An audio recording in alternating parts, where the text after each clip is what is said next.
Ang tunog ng ulan ay parang mga tambol na walang awit, bumabagsak sa bubungan ng lumang apartment. Sa loob ng silid, nakaupo ang isang binata, nakayuko, hawak-hawak ang cellphone na nanginginig sa kanyang palad. Hindi dahil malamig, kundi dahil ang bawat segundo ay parang humihiwa sa laman. Notification. Isang larawan. Nakasilip siya sa screen at doon, bumaligtad ang mundo. Ang larawan, si Daniela, ang babaeng pinangarap niyang makasama sa bawat paghinga, yakap-yakap ang pinakamatalik niyang kaibigan, si Simon. May kasamang caption na hindi para sa kanya, forever, kahit sino pa ang lumaban. Napasinghap siya. Minsan lang siya nakakita ng betrayal, ngunit ngayong gabi, ito ang tumama sa kanya, direkta, marahas, parang bala. Ang hangin sa silid ay naging masikip. Nakatingin lang siya sa telepono, habang ang mga mata niya ay napupuno ng luha na hindi niya maipakita kaninuman. Wala na talaga, bulong niya, halos hindi marinig sa sariling tinig. Tumayo siya, pinunit ang jacket mula sa upuan, at halos masira ang pintuan sa lakas ng pagbukas. Lumabas siya sa lansangan, basang-basa ng ulan, parang hinuhugasan ng langit ang lahat ng galit na kumukulo sa kanya. Ang bawat hakbang ay mabilis, halos tumatakbo. Hindi na niya inisip kung saan pupunta. Basta't makalayo lang. Ang lungsod ay parang multo, mga ilaw na kumikislap, mga businang kumakagat, mga payong na dumadaan na parang mga aninong walang mukha. Siya'y naglakad ng walang direksyon, ang isip ay umiikot sa iisang tanong, paano mo nagawa? Sa bawat hakbang, mas mabilis ang tibok ng puso. Sa bawat liko ng kalye, mas nagiging malinaw ang layunin, tumakas. Hindi sa kanila. Hindi sa alaala. Hindi sa sarili. Maya-maya, wala na ang mga gusali.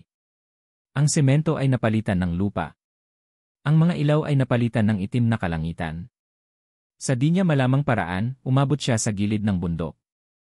Ang ulan ay bumuhos ng mas malakas, at sa harap niya, isang bangin, malalim, madilim, parang bibig ng kalikasan na handang lunukin ang lahat ng sakit.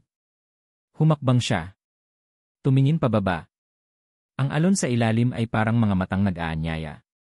Nakaapak siya sa gilid. Ang sapatos niya ay dumudulas sa putik. Isang maling galaw, wala na. Pinikit niya ang mga mata. Nakikita niya ang mga alaala, ang mga gabing sabay silang nanonood ng pelikula ni Daniela, nakahilig ito sa balikat niya. Ang mga pangako nilang dalawa ni Simon na walang sinumang makakasira sa kanilang pagkakaibigan. Ang mga plano niyang mag-ipon para sa kinabukasan nila. Lahat iyon, biglang nagmistulang biro. Kayo na. Wala na akong silbi. Isang hakbang pa. Nahulog ang cellphone sa bangin, kumislap bago tuluyang nawala. At tumalon siya. Sa unang segundo, walang tunog para siyang nakabitin sa kalawakan. Pagkatapos, sumabog ang hangin sa tenga niya. Ang ulan ay humahampas sa mukha. Ang dilim ay lumulunok sa kanya. Ngunit bago tuluyang bumangga sa batuhan, may isang bagay na hindi niya inaasahan. Isang matinding hagupit ng hangin. Isang aninong dumapo mula sa itaas. Isang bisig na parang bakal na yumakap sa katawan niya. Naramdaman niya ang init ng isang tao, o hindi tao, na biglang sumalo sa kanya.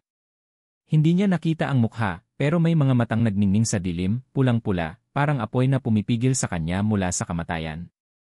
Bago siya mawalan ng malay, narinig niya ang boses, malumanay, malamig, ngunit may lambing, hindi pa ngayon, anak. Nagising siya sa amoy ng sabaw, manamis-namis, may luya, may malunggay.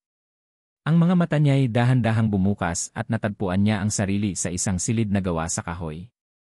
May nakaupo sa tabi niya, isang matandang babae na may mga kulubot na parang mapa ng panahon. May hawak itong mangkok at kutsara. Ayos ka na ba? Tanong ng babae, pilit ng umiti. Hindi siya agad nakasagot. Napatingin siya sa paligid, may mga lumang palayok, mga kahoy na nakasabit, at sa labas ng bintana, ang liwanag ng buwan ay sumasayaw sa mga dahon ng punong kahoy. Nasaan ako? Bulong niya. Isang matandang lalaki ang lumapit mula sa pintuan. Malapad ang balikat, may hawak na tabak na tila ginawa pa noong unang panahon. Sa likod niya, isang dalagitang may matalim na titig, parang laging handang lumaban. At isang batang lalaki na nakasilip, may hawak na maliit na laruan na gawa sa kahoy. Ito ang tahanan namin, sagot ng lalaki, mababa ang boses, ngunit may bigat na parang may itinatago. At ngayon, isa ka ng bisita rito. Gusto niyang magpasalamat. Gusto niyang magsalita. Pero may kakaiba. Sa bawat galaw ng dalagita, parang may bilis na hindi natural. Sa bawat tingin ng matanda, parang may alam itong hindi niya masusundan. At sa bawat ngiti ng bata, may kasamang hiwaga. Nagulat siya nang makita ang mga kuko ni Osang, mahahaba, mas matalim kaysa karaniwan. Agad itong itinago ng dalaga, ngunit sapat na ang isang sulyap para magtanim ng tanong sa kanyang isip. Anong klaseng pamilya ito? Ngunit sa halip na takot, ang una niyang naramdaman ay kuryusidad, bumangon siya kahit masakit pa ang katawan. Tumayo sa gitna ng silid at sa unang pagkakataon, tumingin ng direkta sa kanilang lahat. Bakit niyo ako niligtas? Tanong niya, mabagal ang tinig, puno ng pag-aalinlangan. Tahimik ang lahat. Tanging patak ng ulan ang naririnig. Hanggang sa muling nagsalita ang matandang babae, halos pabulong, dahil minsan, kahit ang mga tinatawag na halimaw marunong ding magmahal. Nang muli siyang nagmulat, wala na ang ingay ng lungsod, wala na rin ang ulan. Ang tanging maririnig ay ang sipol ng ibon at hampas ng hangin sa mga dahon. Amoy damo, amoy lupa, amoy usok ng kahoy na nagmumula sa kusina. Umupo siya sa banig, pinakiramdaman ang katawan na puno pa rin ng pasa. Sa gilid ng silid, nakasabit ang mga damit na tila gawa sa tela ng lumang panahon. Wala siyang maalala kung paano siya nakarating doon maliban sa isang malabong alaala, dalawang mata sa dilim na kumislap bago siya mawalan ng malay. Bumukas ang pinto. Si Buboy, ang batang lalaki kagabi, ay sumilip, may hawak na maliit na mangkok. Kuya, nakangiting sabi ng bata, kain ka na. Niluto ni nanay. May init ang tinig ng bata, ngunit may halong kaba sa mga mata nito, para bang sanay na siyang may tinatagong lihim na hindi dapat lumabas. Sa maikling oras, unti-unti niyang nakilala ang bawat isa. Mang Baso, ang padre de pamilya. Malapad ang balikat, laging seryoso, ngunit sa bawat kilos niya ay halata ang bigat ng responsibilidad. Parang tagapagtanggol ng buong bundok. Aling Lagring, ang ina. Malambing ang boses, puno ng lambing ang bawat tingin, ngunit may lalim ang mga mata na parang nakakita na ng mga bagay na hindi kayang saluhin ng ordinaryong tao. Osang, ang dalagita. Tahimik, palaban ang titig. Kapag nagsalita, parang lagi siyang handang depensahan ang pamilya. Ngunit sa bawat paglingon ng binata, nahuhuli niyang nakatingin ito sa kanya, hindi dahil sa pag-usisa, kundi dahil parang sinusukat kung karapat-dapat ba siyang pagkatiwalaan. Buboy, ang bunso. Masayahin, puno ng tanong, at walang takot na lumapit sa kanya. Sa bata lang siya nakaramdam ng tunay na pagtanggap. Habang kumakain sila ng nilagang mais, nagtanong siya, bakit niyo ako tinulungan? Kung hindi dahil sa inyo, baka patay na ako. Tahimik. Nagkatinginan si Mang Baso at Aling Lagring, parang may sinasalitang lihim na hindi niya maintindihan. Basta tandaan mo, sagot ni Aling Lagring sa dulo, hindi lahat ng nilalang ay kung ano ang iniisip ng tao. Hindi na siya nagtanong pa. Pero ang linyang iyon ay tumatak. Kinabukasan, inalok siya ni Buboy na sumama sa paghahanap ng tubig sa sapa. Naglakad sila sa makitid na daan, basa pa ang mga damo mula sa kagabi.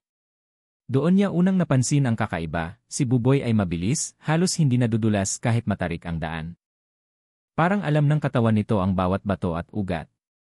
Pagbalik nila, nadaanan niya si Osang na nagbubuhat ng isang sako ng kahoy, isang sako na kahit dalawang lalaki sa syudad ay mahihirapang buhatin. Ngunit si Osang, para bang normal lang, walang hirap. Nang mapansin nitong nakatingin siya, agad nitong ibinagsak ang sako at umirap. Wala kang nakita, malamig nitong sabi. Tumango na lang siya, pero ang puso niya ay nagtataka. Sa mga sumunod na araw, unti-unti siyang naghilom hindi lamang sa sugat kundi pati sa loob. Tinuruan siya ni Mang Baso kung paano magtabas ng kahoy, kung paano bumuo ng apoy gamit lang ang bato. Tinuruan siya ni Osang kung paano magbitag ng hayop, kahit madalas ay nakasimangot ito at ayaw magsalita. Isang gabi, sa gitna ng katahimikan, dumungaw siya sa bintana. Nakita niyang nakaupo si Aling Lagring sa labas, nakatingin sa buwan, may hawak na maliit na anting-anting. Nagsasalita ito ng mga salitang hindi niya kilala, hindi dasal, hindi kanta, kundi parang sinaunang wika. Nang lapitan niya, tumigil ito at mumiti. Anak, huwag ka masyadong magtanong. Darating ang araw, maintindihan mo rin. Habang tumatagal, mas dumadami ang mga senyales na kakaiba ang pamilyang ito. Ang mga mata ni Osang, minsan, nagiging matingkad kapag tumatama ang liwanag ng buwan. Si Buboy, minsan, naglalaro sa dilim na parabang kaya niyang makakita ng higit pa sa ordinaryo. Si Mang Baso, may mga peklat sa katawan na hindi kayang ipaliwanag ng simpleng aksidente. At ang pinaka nakakapagtaka, sa gitna ng gabi, minsang nagising siya sa tunog ng pagaspas, hindi ng ibon, kundi ng mas malakas, mas mabigat. Nang silipin niya ang bintana, wala siyang nakita. Ngunit ang hangin ay may dalang kakaibang amoy, parang dugo. Hindi niya kinaya ang katahimikan. Kinausap niya si Osang habang nagbabalik sila ng mga bitag mula sa gubat. Bakit parang may tinatago kayo?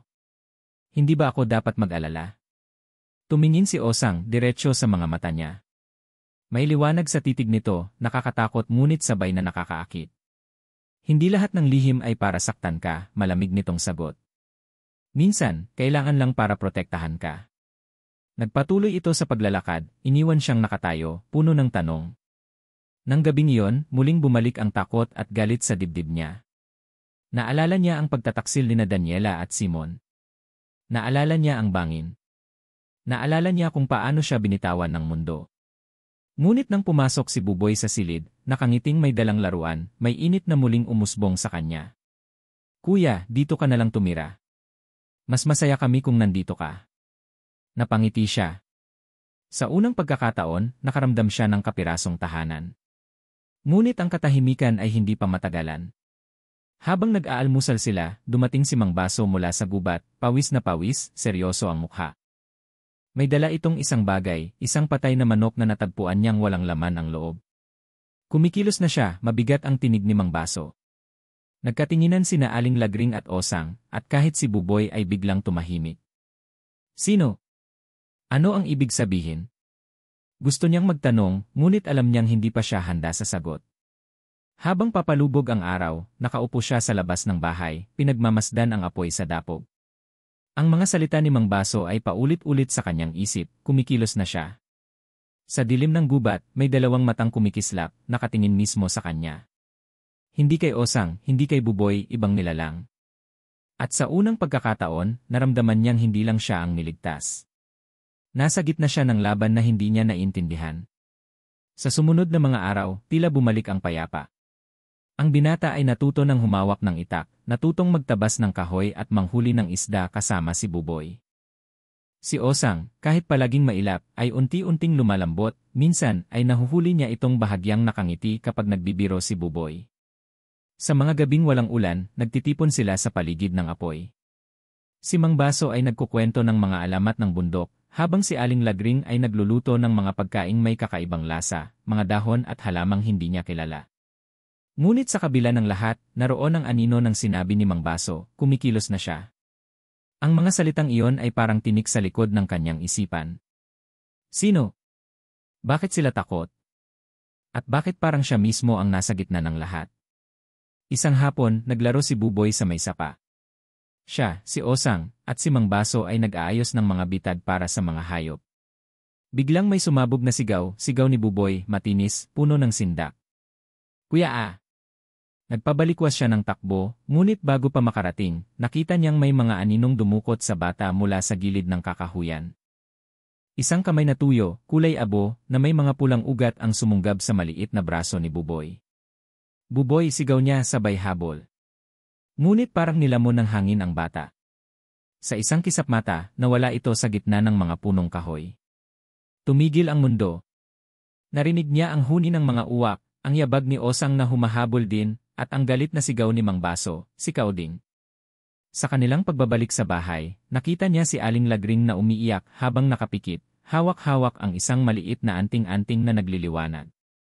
Kinuha na ng mambabarang ang anak natin, bulong ng babae. Nagulat siya. Mambabarang? Sino si Kauding? Sa wakas, dumating ang sagot na kanina pa niya hinihintay. Si Kauding ay isang mambabarang, isang mangkukulam na matagal ng kaaway ng pamilya.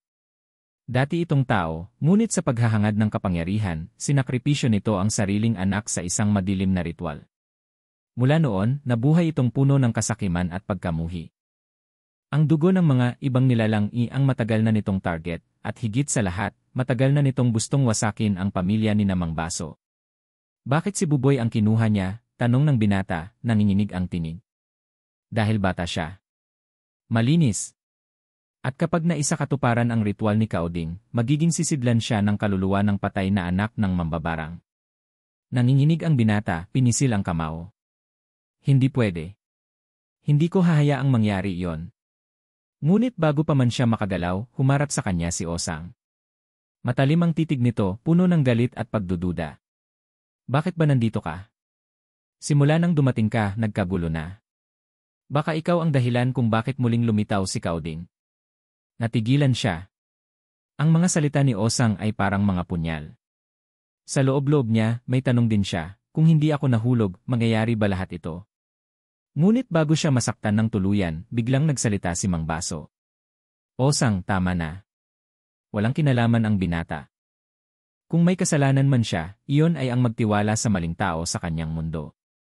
Pero dito, siya'y bisita natin. At higit sa lahat, may utang tayo sa kanya dahil siya ang unang tumakbo kanina para habulin si Buboy. Napayuko si Osang, ngunit hindi nawala ang apoy sa mga mata nito. Pagkatapos ng matagal na katahimikan, tumayo si Aling Lagring. Nilapag nito ang anting-anting sa mesa, isang pulang bato na kumikislap sa ilalim ng liwanag ng lampara. Kung gusto nating mabawi si Buboy, kailangan natin ito. Ngunit hindi sapat ang bato. Kailangan din ng lakas ng loob at sakripisyo. Tumingin siya sa binata. Diretso, walang paligoy-ligoy. Handa ka bang sumama? Kung papasok ka sa teritoryo ni Kaoding, baka hindi ka na makabalik. Nanlamig siya. Naalala niya ang bangin, ang dagat, ang lahat ng dahilan kung bakit siya muntik ng sumuko. Sa isang banda, may boses na bumubulong, wala ka nang dapat ipaglaban. Tumakas ka na lang. Ngunit sa kabilang banda, nakita niya ang ngiti ni Buboy, ang masayahing tinig nito na nagsabing, Kuya, dito ka na lang tumira. At doon siya tumayo, mariing pinisil ang kamao. Kung may paraan para mabawi si Buboy, kasama niyo ako. Nagtipon sila sa paligid ng mesa. Si Mang Baso ay naghasa ng tabak. Si Osang ay naghanda ng mga bitbit na gamit, mga lubid, apoy, at kakaibang pulbos na kinuha mula sa mga garapon ng kanilang ina. Si Aling Lagring ay nag-ukit ng mga simbolo sa lupa, bumubulong ng orasyon habang pinapahid ang dugo ng manok sa pulang bato. Lumapit si Osang sa kanya. May dala itong maliit na kutsilyo. Kung sasama ka, kailangan mo ng tanda. Dugo mo bilang panata. Tinignan niya ang kutsilyo, nag-alinlangan. Ngunit sa huli, hinawi niya ang palad at hinayaang dumaloy ang ilang patak ng dugo. Tumama ito sa pulang bato at sa isang iglap kumislap ang buong silid. Sa unang pagkakataon, nakita niyang may kakaibang kislap ang mga mata ni Osang, hindi lang galit kundi respeto. Sa gabing iyon, habang nakaupo siya sa tabi ng apoy, binalikan niya ang lahat ng nangyari, ang pagtataksil, ang bangin, ang pagliligtas, at ngayon, ang laban na haharapin nila. Dati, ang buhay niya ay umiikot lang sa pag-ibig na nawala at sa kaibigang nagtaksil. Ngayon, hawak niya ang isang mas malaking dahilan, isang batang inosente na kailangang mailigtas, at isang pamilyang bagamat kakaiba, ay nagbigay sa kanya ng tahanan. Hindi na siya ang binatang tumalon sa bangin dahil sa sakit ng puso. Siya na ngayon ang lalaking haharap sa dilim, kahit katumbas nito ang sariling buhay. Habang naglalakad sila papunta sa gubat, hawak niya ang pulang bato na kumikislap sa dilim. Naririnig niya ang bulong ng hangin, parang tinig ng mga kaluluwang nawawala. At mula sa malayo, isang halakhak ang pumunit sa katahimikan, malamig, nakakatindig balahibo. Handa na kayo? Kasi ako, matagal ko na kayong hinihintay. Si Kaoding. Sumapit ang gabi na parang walang hangin. Walang ibon, walang kulisap, tanging alingawngaw ng mga yabag nilang apat ang pumupunit sa katahimikan ng kagubatan. Si Mang Baso ang nasa unahan, tabak ang hawak, ang mga matay palaging nagbabantay. Sa likod niya si Osang, may dalang sulo at isang bag na puno ng mga anting-anting at pulbos. Si Aling Lagring ay bumubulong ng orasyon, hawak ang pulang bato na kumikislap sa bawat hakbang. At siya, ang binata, ang pinakahuli, kinakabahan ngunit determinado. Sa bawat yapak, ramdam niya ang bigat ng pinasok niya. Hindi na siya simpleng estranghero. Isa na siyang kasama sa laban.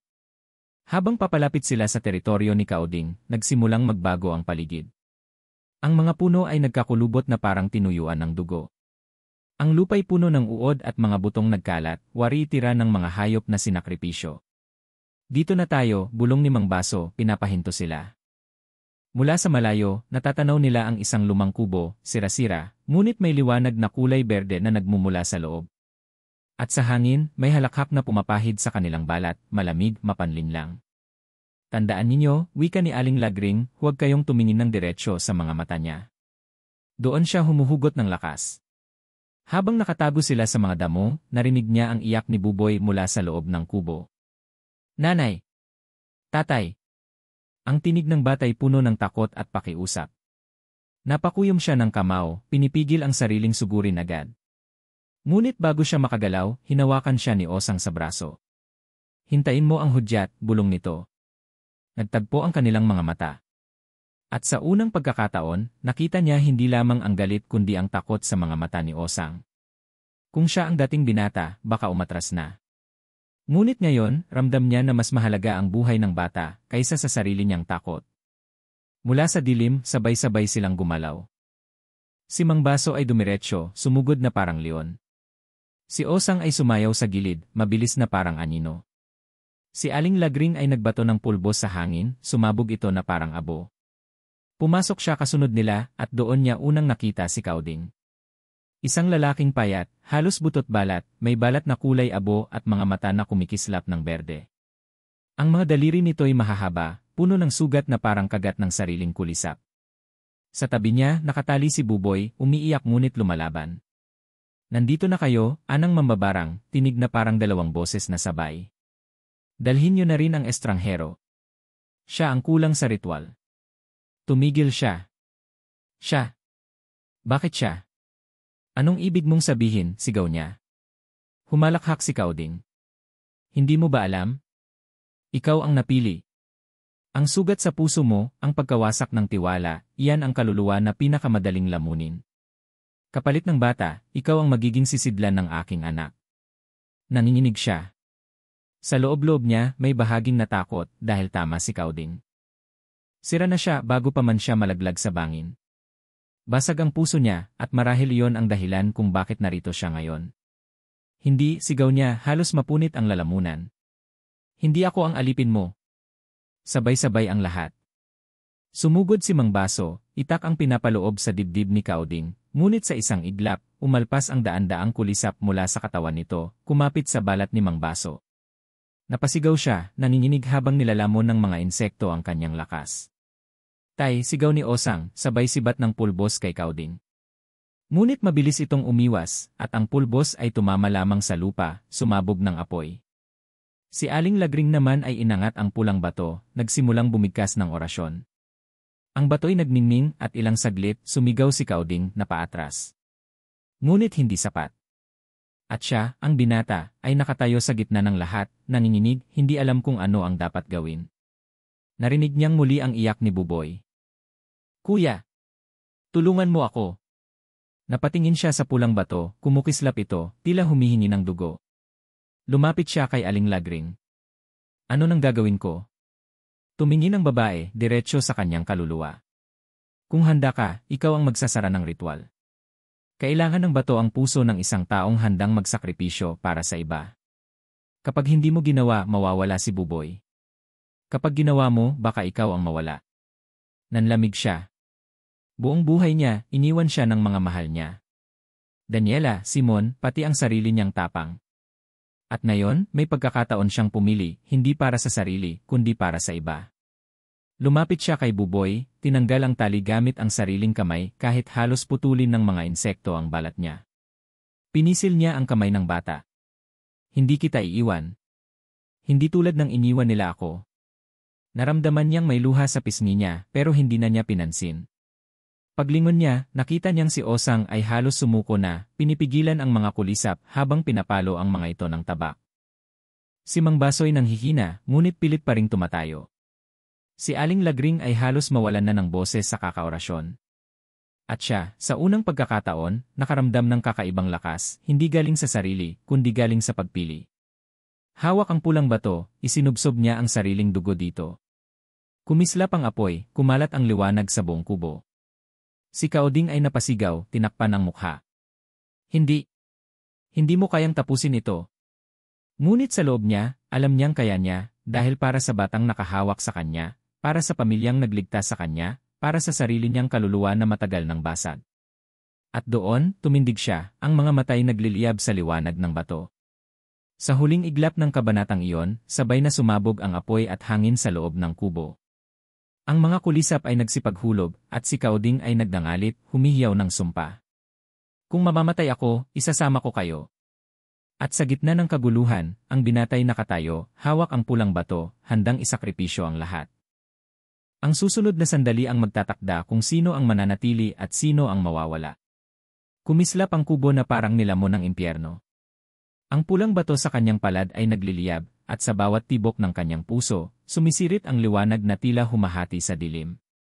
Ang mga kulisap ni Kauding ay nagsisigawan, nagkandarapang tumakas, ngunit sa bawat subok nilang kumapit sa balat niya, nasusunog sila ng apoy na hindi kanya, kundi nagmumula sa sakripisyong pinili niyang yakapin. Si Mang Baso, nanginginig ngunit muling tumindig, humawak sa balikat ng binata.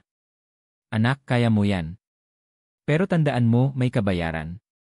Tumango siya, ang pawis at dugoy dumadaloy sa kanyang mukha. Hindi na siya nagdalawang isip. Alam niyang ang gabing iyon ay wala nang balikan. Mga hangal, sigaw ni Kauding habang ang katawan nito'y kumukulot, umiikot na parang sinasakal ng sariling anino. Hindi niyo ako kayang patayin. Ako ang mambabarang na nabubuhay sa sakit ng tao, at siya ang pinakamadaling sisidlan. Biglang tinutok ni Kauding ang dalawang kamay sa binata. Dumaloy ang bugso ng berdet itim na liwanag, diretsong pumasok sa kanyang dibdib. Napasigaw siya, napaluhod, at sa loob-loob niya'y parang may libo-libong tinig na nagbubulungan, bitawan mo. Sumuko ka. Wala ka ng halaga. Mas madali kung tapusin mo na lang. Nanikip ang dibdib niya, halos pumutok ang baga.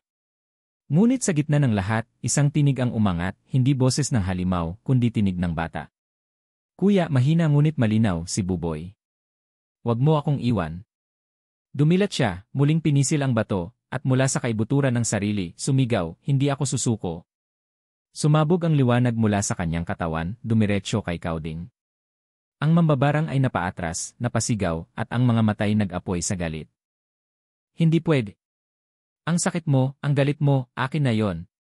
Ngunit sa halip na mahulog sa bitad, itinapon niya ang lahat ng iyon, ang pait, ang takot, ang pagkawasak ng puso, lahat ay ibinuhos sa bato.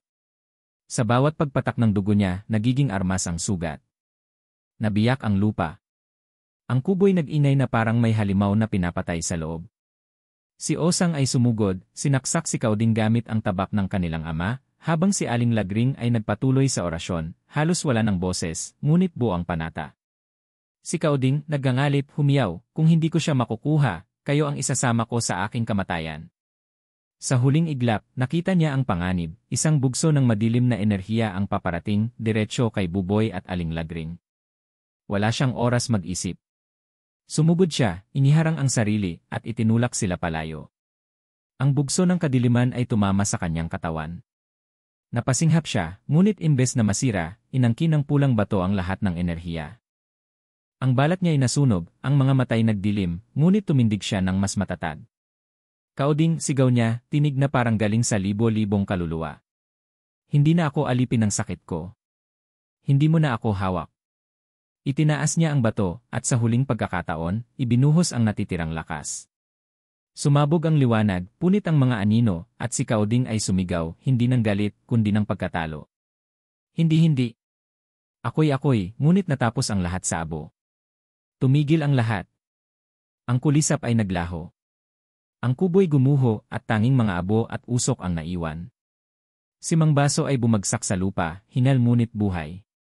Si Osang ay nakayuko, hawak pa ang tabak na nanginginig. Si Aling Lagring ay napaluhod, hawak si Buboy na umiiyak sa balikat niya. At siya nakatayo pa rin, ngunit mahina na. Ang pulang bato ay nagbitak, dahan-dahang naglalaho ang liwanag. Sa dibdib niya, ramdam niya ang bigat ng ginawa. Lumapit si Buboy, yumakap sa kanya. Kuya, salamat po. Ngumiti siya, kahit nanginginig ang labi. Hindi kita kayang iwan. Nang tuluyang pumutol ang hininga ng kaguluhan, nahulog mula sa kanyang kamay ang pulang bato. Tumama ito sa lupa, naghiwa-hiwalay na parang bubog. Si Osang ay lumapit, nakatingin sa kanya, at sa unang pagkakataon, walang galit sa mga mata nito, kundi paghanga. Hindi ka man dugo namin pero pinatunayan mong isa ka sa amin. Ngunit may isang tingin si Aling Lagring na hindi niya malimutan, mata na puno ng pagmamalasakit, ngunit may lalim ng pagdurusa. Alam niya kung ano ang ibig sabihin noon. Habang bumababa ang usok, bumulong si Mang Baso. Ligtas na tayo ngunit may kapalit. Nagtama ang tingin nilang lahat. Alam ng binata ang ibig sabihin, hindi maaaring malaman ng iba ang nangyari. Ang kanilang lihim, kung lumabas, ay magiging kapahamakan hindi lamang sa kanila, kundi sa lahat ng ibang nilalang na nagtatago sa mundo. Lumapit si Aling Lagring, hawak ang punit na bato. Anak, kung mananatili sa isip mo ang gabing ito, malalagay sa panganib ang lahat. May isa kaming paraan, buburahin namin ang alaala mo. Parang muling lumubog ang mundo sa dibdib niya. Pagkatapos ng lahat, mawawala lang ba ang lahat ng natutunan, lahat ng pinaglaban, lahat ng pagmamahal na nadama niya para sa pamilya? Teka lang, nanginginig ang tinig niya. Kung burahin niyo ang alaala ko, parang wala na rin akong silbi. Ano nang mangyayari sa lahat ng pinaglaban ko? Tahimik. Ngunit si Buboy, yakap pa rin siya, bumulong, kahit makalimutan mo kami, kuya, hindi kita kakalimutan. Napaluha siya. Ang puso'y parang pinipilas. Sa huli, tumango siya. Kung yan ang kailangan gawin nyo. Si Aling Lagring ay lumapit, pinahiran ang kanyang noo ng abo at dugo mula sa bato. Bumigkas siya ng mga salitang hindi maintindihan. Ang hangin ay lumamig, ang buwan ay tinakpan ng ulap at ang mga alaala ay nagsimulang lumabo. Bago tuluyang magdilim, narinig niya ang mga huling salita ni Osang, hindi lahat ng halimaw ay masama. At hindi lahat ng tao ay marupok. Ikaw ang patunay. At sa huling tibok ng gabi, bumagsak ang lahat sa katahimikan. Ang mga abo ni Kauding ay tinangay ng hangin. Ang pamilya ay nagyakapan. At ang binata, nakahandusay ngunit may ngiting mapait, ay dinala ng liwanag tungo sa bagong bukas, isang bukas na walang alaala, ngunit may iniwang bakas na hindi kailanman mabubura sa kaluluwa. Nagising siya sa isang silid na hindi niya kilala. Puting dingding. Malinis na kama. Sa tabi, isang lumang radyo ang mahina ang tugtog ng lumang awit na hindi niya maalala ang pamagat. Napahawak siya sa sentido, parang may puwang sa loob ng ulo. Parang may nawalang mahalagang bahagi, ngunit hindi niya masabi kung ano. Lumabas siya, at sinalubong ng araw na sumisilip sa pagitan ng mga ulap. Nasa bayan na siya. Ang mga tao'y abala, may naglalako ng prutas, may mga bata na nagtatakbuhan. Walang bakas ng gubat, ng pulang bato, o ng apoy na naglamon sa dilim. Paano ako nakarating dito, bulong niya, ngunit walang sagot ang hangin. Naglakad siya sa kalsada, tila isang estranghero sa sariling bansa. Ang bawat mukha ay bago, ang bawat tinig ay walang kaugnayan sa kanya.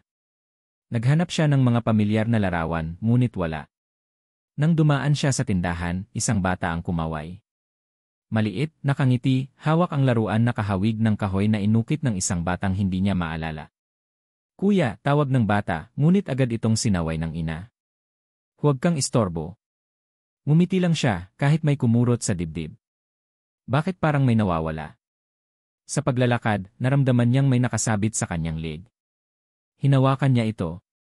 Isang maliit na bato, hindi pula, kundi kulay abo, pira-piraso, parang abo na nagbuo ng hugis.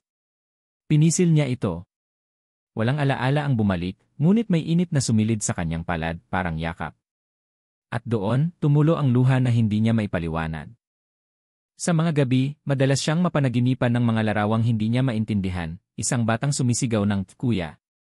Isang dalagitang may matang nagliliyab sa ilalim ng buwan. Isang matandang babae na bumubulong ng orasyon habang hawak ang bato.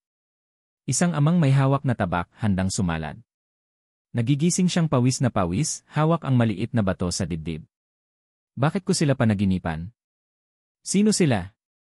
Ngunit kapag sinubukan niyang alalahanin, nagiging usok ang lahat. Unti-unti, bumalik siya sa kanyang pang-araw-araw na buhay. Nagtrabaho siya, naglakad sa parehong kalsada, ngumiti sa parehong tao. Ngunit may kakaibang nangyari, kapag may batang umiiyak sa lansangan, agad niya itong nilalapitan, pinapatahan. Kapag may matandang nahihirapan sa bitbit, kusa siyang tumutulong. Kapag may kaibigang nangangailangan, hindi na siya nagdadalawang isip. Hindi niya alam kung bakit, ngunit alam niya na dapat. Parang may tinig na nagtutulak sa kanya, huwag kang tumalikod. Huwag kang iwan. Isang gabi, pinuntahan niya ang tabing dagat. Doon siya tumingin sa alon, sa mga bituin na tila mga matang nakamasid. Umupo siya, pinisil ang maliit na bato, at bulong na parang dasal, hindi ko alam kung sino kayo pero salamat. Nagsalubong ang hangin at alon parang sagot. At sa isang iglap, narinig niya ang mahinang tawa ng bata, ang pagaspas ng pakpak, at ang tinig na bumulong, hindi lahat ng halimaw ay masama. At hindi lahat ng tao ay marupok. Napapikit siya, tinanggap ang mga salitang iyon, kahit hindi niya alam kung saan galing. Sa dibdib niya, may kumikislap na init, isang init na hindi kayang burahin ng kahit anong orasyon. Lumipas ang panahon. Ang kanyang buhok ay humaba, ang sugat sa nooy naghilom, at ang mga gabi naging mas tahimik. Ngunit sa bawat buwan na sumisilip ng bilog sa langit, lagi siyang napapatingin. May lungkot na hindi niya alam ang pinagmulan, may saya na hindi niya matukoy kung bakit. Parang may nawala, ngunit may naiwang halimuyak ng alaala. At sa tuwing pinipisil niya ang bato, isang linya lang ang tumatama sa isip niya, malinaw, hindi nabubura, hindi kita iiwan. Isang araw, may batang lumapit sa kanya, umiiyak dahil iniwan ng mga kaibigan. Umupo siya, pinunasan ang luha ng bata, at mumiti. Hindi ka nag-iisa, sabi niya. May mga taong mananatili. Hindi niya alam kung saan nanggaling ang mga salitang iyon. Ngunit nang sabihin niya, naramdaman niyang totoo. Sa malayo, sa bundok na hindi na niya maalala, may mga matang nakamasid. Isang pamilya na minsan ay naging kanya, ngayon ay mga anino na lamang. Si Buboy, nakasilip sa gilid ng bintana, nakangiti. Si Osang, nakatayo sa bubungan, ang mga matay matalim ngunit malambot. Si Mang Baso, tahimik na nagbabantay, tabak sa balikat. At si Aling Lagring, nakatingin sa buwan, bulong ang mga salitang hindi naabot ng hangin. Ligtas na siya, wika ng ina. At kahit hindi niya tayo naalala, dala niya ang ating pagmamahal. Nagyakapan sila, habang sa malayo, ang binatay nakaupo sa tabing dagat, walang kamalay-malay na siya mismo ang kwentong matagal na nilang iningatan. At sa pagitan ng alon at hangin, sa pagitan ng buwan at dilim, nanatili ang isang katotohanan, may mga alaala mang burado, ngunit ang pagmamahal, kahit sa halimaw o sa tao, ay hindi kailanman nawawala. Isa.